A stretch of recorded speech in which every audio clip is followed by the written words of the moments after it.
Welcome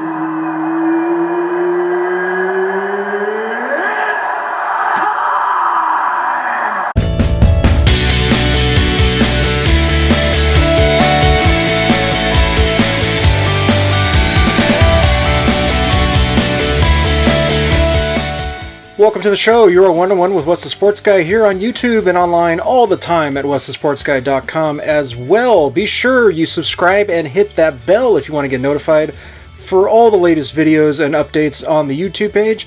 And as always, if you want to participate in the conversations, use the hashtag #OneOnOneWes to participate every single week. I will be looking at that hashtag and responding to those that want to partake. Otherwise, if you don't feel like using that hashtag, please make a comment below on this video, and I will be sure to get back to you as soon as I possibly can with non-stop sports coverage as we get into the craziness of the fall, where we got two major sports ramping up and getting started for new season.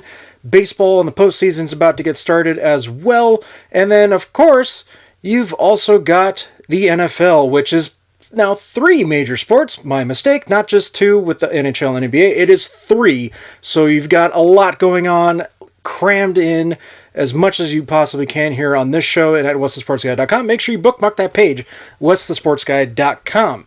Before I delve into the usual segment of Do You Remember here on this show on YouTube, I want to start with the story that is getting a lot of attention right now in NFL circles. And no, it is not a major injury. It is not what's going on with Hard Knocks and the Oakland Raiders. Although, just to kind of touch on that real quick, it's kind of getting a little stale, but again, that's just my personal opinion of the first two episodes. But again, there's three more to go with that show. Hopefully it starts to ramp up just a little bit, although John Gruden is the best part of that show so far.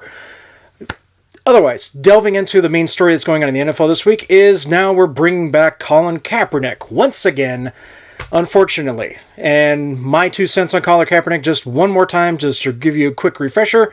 If Colin Kaepernick wanted to play in the NFL, he would have shown some effort to want to play in the NFL. Teams did have an opportunity to sign him about a year after he had opted out. Make it clear, he opted out of his contract with the 49ers. I am a 49er fan. He opted out of that contract that they gave him. He could have gone to the Baltimore Ravens, but lest we forget, his, I believe, current girlfriend right now had tweeted something very negative about Ray Lewis at the time, and thus nixed any chance of him being a Baltimore Raven at that time. So let's kind of give a little refresher on that as we go into the deal that happened this week between rapper mogul Jay-Z, otherwise known as Sean Carter is his real name, and his entertainment group Roc Nation without the K. Roc Nation has made an entertainment deal with the NFL to basically advise them when it comes to making their decisions when it comes to the halftime show for the Super Bowl and other entertainment choices and artists being involved with NFL events, and also with a social justice program. We all know that story by now. But a lot of people are very upset about this, and I have to say, I don't understand why you're upset, because I saw this coming. Not so much that it would have been Jay-Z, but somebody was going to partake in this, and they made a deal with the NFL. Putting up a quote here, a couple quotes actually from Jay-Z during his little presser with Roc Nation and the NFL. Quote, "We forget that Colin's whole thing was to bring attention to social injustice. In that case, this is a success. This is the next phase. There are two parts of protesting. You go outside and you protest, and then the company of the individual says, I hear you. What do we do next? For me, it's like an actionable item. What are we going to do with it? Everyone heard. We hear what you're saying, and everybody knows I agree with what you're saying. So what are we going to do? You know what I'm saying?"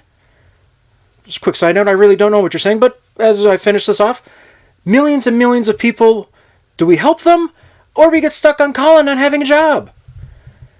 And I think the best part about this whole thing with Jay-Z, going up into the second quote, is, quote, "People have to evolve, people have to want to be better, and people have to want to have conversations." Oh, don't we all want to have conversations?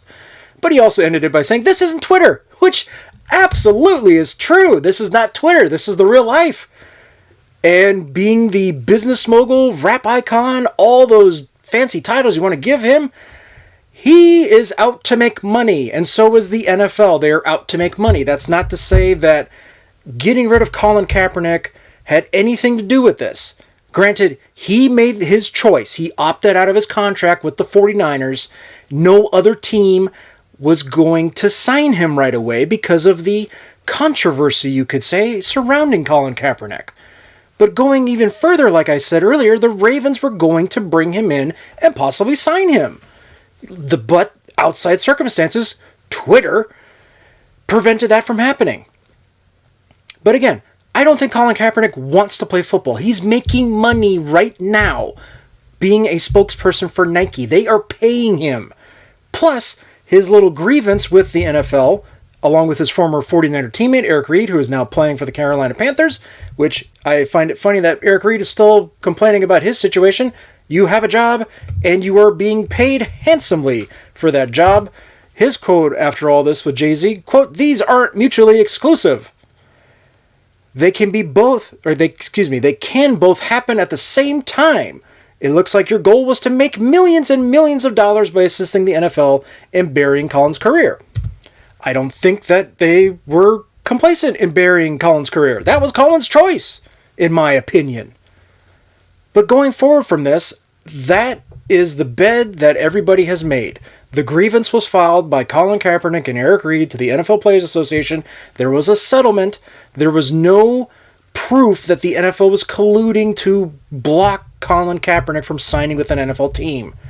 He had opportunities with, I think, the Canadian Football League, if I'm not mistaken, if I really had to keep track of everything. I don't know that the Alliance would have actually wanted to sign him, but hell, that would have brought people to the stands for that league that's now defunct. I don't know if the XFL wants to take a gander at him, but there's another league that's coming next year. There are opportunities out there for you. But do you want to play football? Yes or no, Colin? For the love of God, do you want to play? Simple as that. Everybody says you want to play, but I am not seeing it from you. You putting a video out on Twitter doesn't tell me a thing. Do you want to play or not? It's just funny to me that everybody is going after Jay-Z, which I don't care about this deal one way or another. They're in the business of making money. That's what they're going to do. This is something that was going to happen from the very beginning. At some point, people were going to strike a deal and make money at this. Time for the return of the segment that does not think that the name Fredo is offensive to anybody. Do you remember? You remember?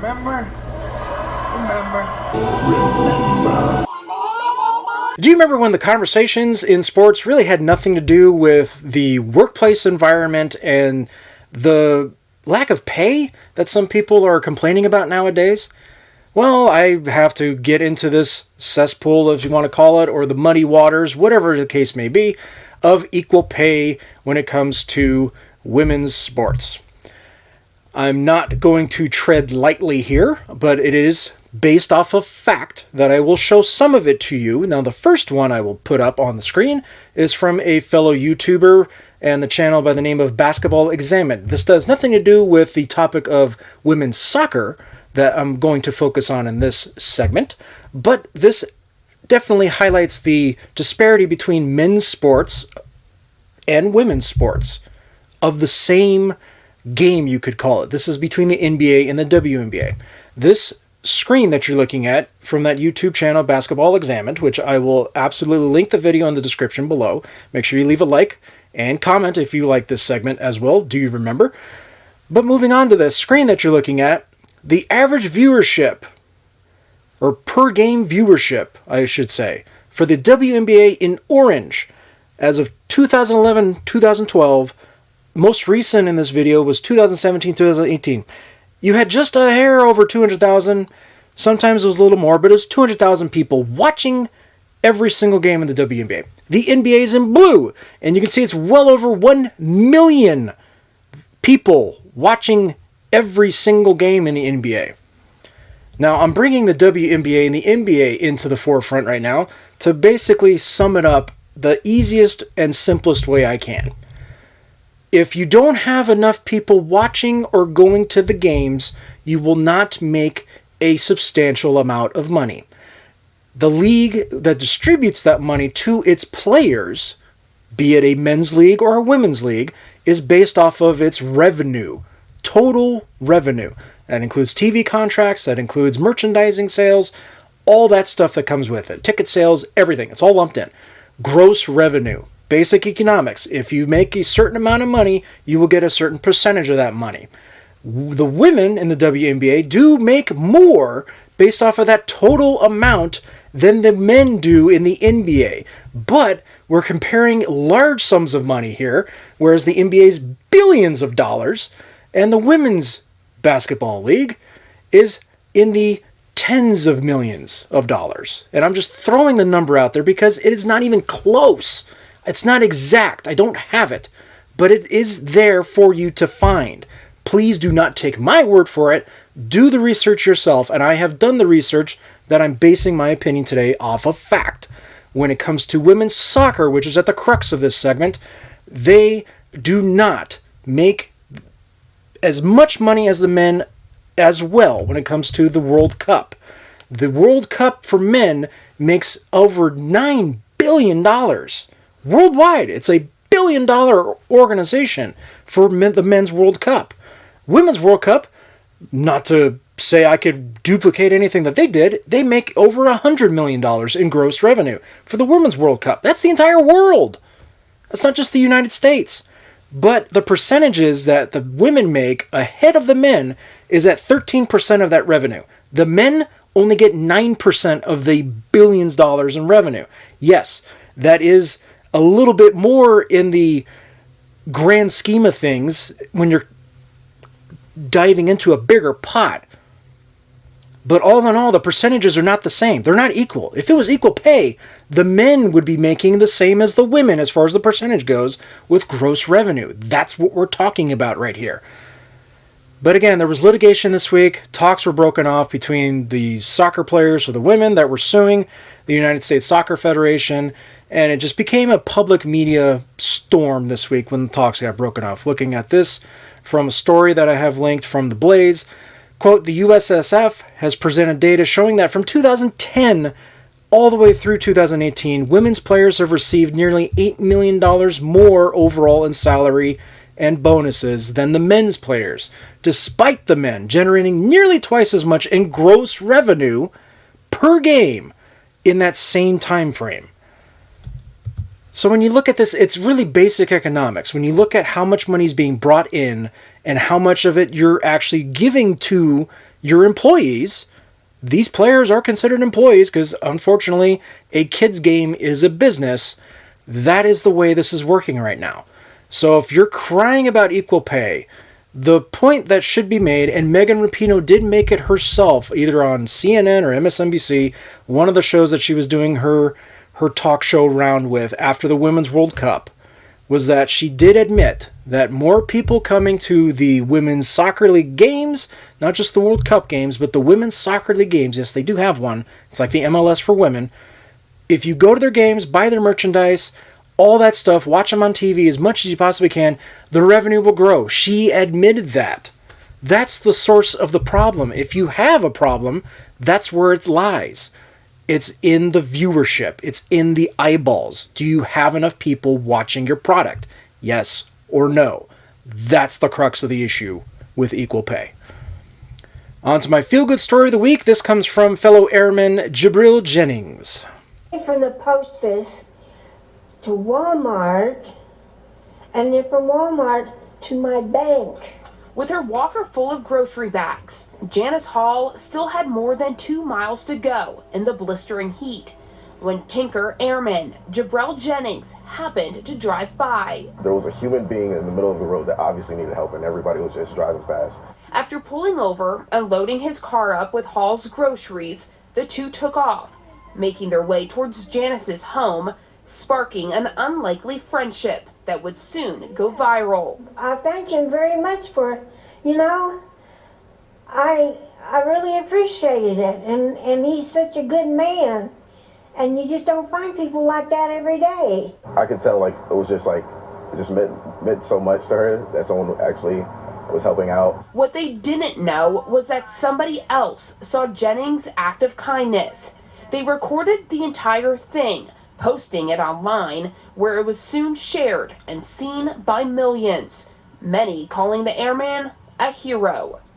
I told him he deserved a hug, so I just gave him a great big old hug and thanked him, and And then he went on his way. And But true to how most heroes often react, Jabril says it was all in a day's work and that he was simply doing his job. I don't think this is a hero's moment. I think it's just something that anybody should be able to do. I think everyone, if this qualifies for a hero, then anybody could be a hero. Give you a massive salute, Jabril, for your service and also for helping out that lady with her groceries, giving her a ride home, and also a little side note that wasn't covered in that video.